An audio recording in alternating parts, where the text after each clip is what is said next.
The calendar was not instituted by our Prophet ﷺ. The way that the calendar existed in the time of the seerah and pre-seerah was the way that it existed in many primitive societies, where they would mark an event. This was the year of the drought. This was 2 years after the drought. This was 3 years before the invasion. So every few years something major would happen, and they would then mark their calendars in that manner. So as you grew up, you would remember this year that happened, +2, -3, and so on and so forth.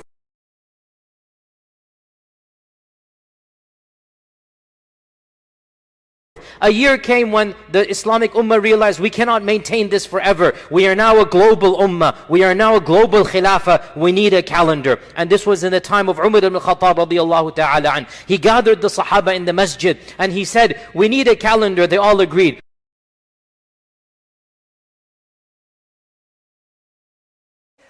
You see certain developments, so things like the printing press and trade and communications travel was improving during these periods. So actually the calendar was made more public because of having printing presses. And that meant that people were aware that actually, I said that the Julius Caesar's system of having a leap year every 4 years was slightly flawed. It's 11 minutes too long.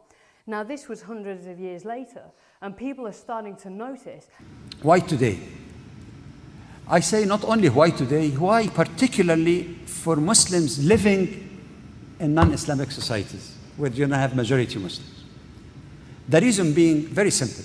The issue to me may not be as relevant. It is relevant, but not as relevant for Muslims that are living in Muslim countries. You know why? Because the basic ruling in Sharia is that when people who are responsible of making that decision announced that Ramadan begins tomorrow, you don't fast by yourself. You know why? Because fasting, beside being an individual act of worship, it's also collective, a collective act of worship. You don't just fast and one day somebody else is breaking the fast. So the problem in any Muslim country where there are some authorities taking care of this, one does find references to the issue of calculations, and one finds that some ulama, they felt that in some circumstances, perhaps even in more circumstances, depending on which alim you followed, calculations could be utilized. The primary reason why calculations were not something that was seen in a positive light is the famous hadith which is in Sahih Bukhari and Sahih Muslim muttafaq alayh, that our Prophet sallallahu alayhi wasallam said, "Nahnu ummatun ummiyatun la naktub wa la nuhasib." We are a ummi, we are an unlettered, a nation that is not educated. It's an illiterate nation. Ummi means you cannot read and write, right? Even in Urdu, ummi means you cannot read and write. We are an ummi ummah. We don't write, nor do we calculate. The month consists of, and then he motioned with his fingers, 29 or 30 days. The month consists of 29 or 30 days. So when he said, "La naktub wa la nahsub," we don't write and we don't calculate. From this, many of the scholars basically then viewed the whole notion of calculation as being something that should not be done. Now, that has not been the only position even from the early Islam. There have been positions that are different to this one.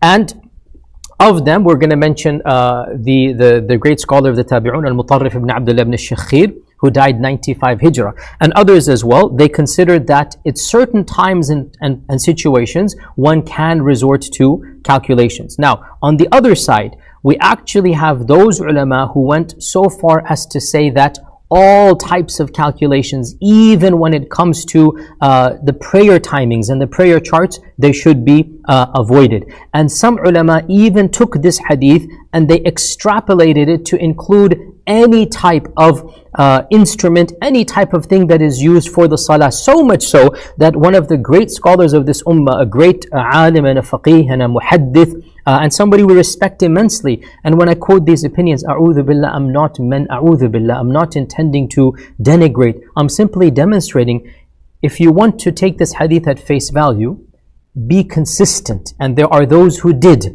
and we respect their consistency. The great scholar Ibn Rajab al-Hanbali, he said that we don't use any type of calculations even for our salah timings, what we call the prayer charts, for example. We do the prayer charts. He said we should avoid this. And he said this is something that is a Jewish custom altogether. And some of the ulama even said that we are not allowed to use a compass to figure out the direction of the Qibla. And this is something that is even reported from some of the senior scholars, maybe even Imam Ahmad himself, but definitely some of the senior scholars of the Hanbali madhab. They said because of this hadith, نحن أمة أمية, we should not even use compasses to figure out the direction of the Qibla. And so at least we will say that they were consistent in this regard. Now, the majority of scholars, obviously in our times, they use compasses and they use prayer charts. So they have to, and they do this, they have to take out these things from that hadith and they say, oh, but this is allowed and those are not allowed. One group of scholars said, hey, the hadith does not mean that we never use calculations. It is simply describing status quo. It is describing the situation and not prescribing how things should be. And amongst those groups is the great scholar Ibn Daqiq Ibn Qutayba, and Ibn Surayj, the Shafi'i scholar, who died 306 Hijrah, and also Ibn Rushd mentions this position as being a position that is known in the early Maliki school as well. Amongst those scholars as well is Al-Khattabi from the Maliki school, 388 Al-Hijrah, Al-Qarafi, one of the greatest of the Maliki ulama, died 684 Hijrah, and As-Subki of the Shafi'i madhab, he died 771 Hijrah. As-Subki, in his Fatawa, volume 1, page 210, he actually has a very, very long quotation in which he is arguing, this is 800 or 700 years ago. As-Subki was one of the greatest ulama of the Shafi'i school, and he has written many books and treatises on theology, on fiqh and whatnot. And he has an entire section in his Fatawa, around 2-3 pages, where he discusses the issue of calculations. And he claims in his time, 700 years ago, he claims that the science of astronomy has now reached a level of yaqeen, and that the visual sighting of the moon is not yaqini. Hence, he said, now the Sharia will take the yaqeen over the non-yaqeen. This is what As-Subki is saying. نحن أمة أمية.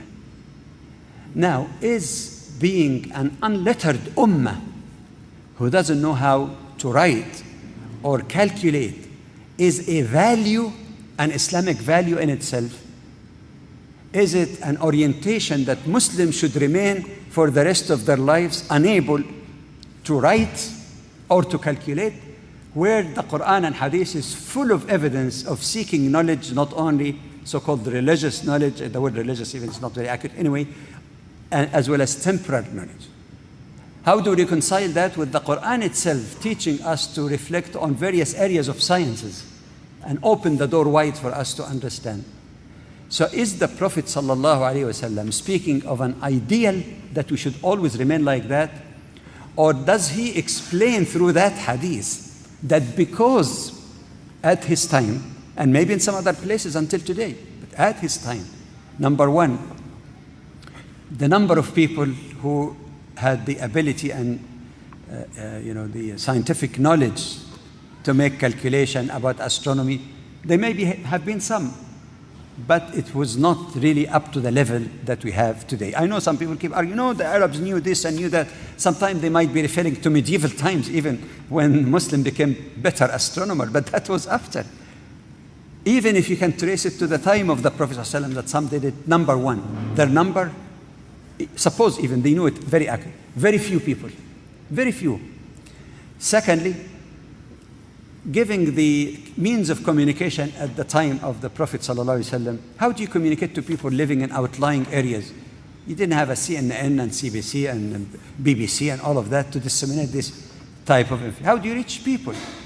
Then they understand that hadith then, that to prevent Muslims, even to, I say prevent, لا تصوموا, is to unify people in the common denominator that in that age was available to them, and they had some skill anyway in terms of sighting the moon. To do otherwise, under the circumstances, could have divided Muslims. So the argument goes like this. Since this is not an ideal, and since that explains the context in which the Prophet ﷺ Fast when you see it, don't fast until you see it, in order to unify the ummah. Does that apply to all time and all places until time immemorial, or until the end of times? That is the basic argument. So they say the maqsad then is this. In addition, as you know, the fuqaha also, those who are really knowledgeable, I'm not included, by the way, at all. By any means, I'm learning from them. People like Sheikh Faisal Mawlawi, many people are aware, he's one of the best faqihs of the ummah. And he had a book published in Arabic based on a research paper that he presented in the European Council of Fatwa and Research, in which he make a very good argument as to whether the sabab, the reason why we fast, is sighting the moon, or the beginning of the month with sighting of the moon is only a means of ascertaining the beginning of the month.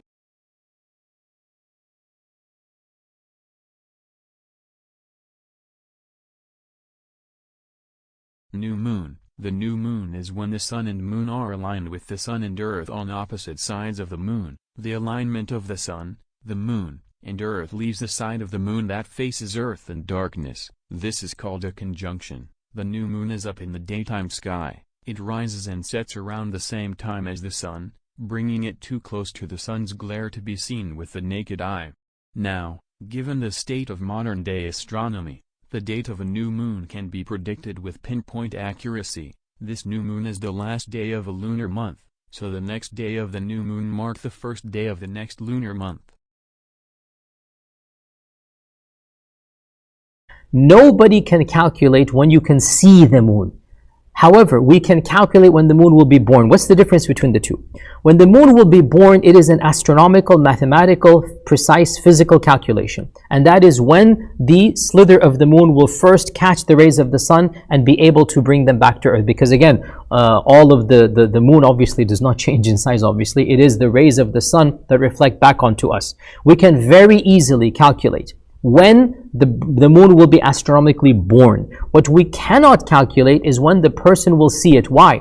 Because seeing the moon is dependent on many factors. Of them, how sharp is your eyesight? You cannot calculate that. Of them, the clarity of the atmosphere, whether there's some type of dust or particles or whatnot. Of them, is there shadows or is there clouds in the sky or not? So all of these, atmospheric density, pressure, all of these things come into play, whether you can see the moon or not. Nobody can predict that. And it is possible that two people are standing next to each other, one of them can see it and one of them does not see it. Or one of them thinks they're seeing it, they're not seeing it.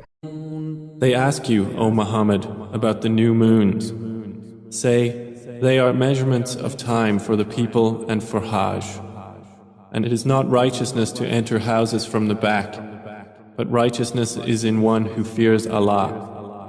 And enter houses from their doors, and fear Allah that you may succeed. الشمس والقمر بحسبان. The sun and the moon move by precise calculation. Indeed, the number of months with Allah is 12 lunar months in the register of Allah from the day He created the heavens and the earth. Of these, 4 are sacred. That is the correct religion, so do not wrong yourselves during them. And fight against the disbelievers collectively as they fight against you collectively. And know that Allah is with the righteous who fear Him. And the moon, we have determined for it phases, until it returns appearing like the old date stalk. It is not allowable for the sun to reach the moon, nor does the night overtake the day, but each in an orbit is swimming.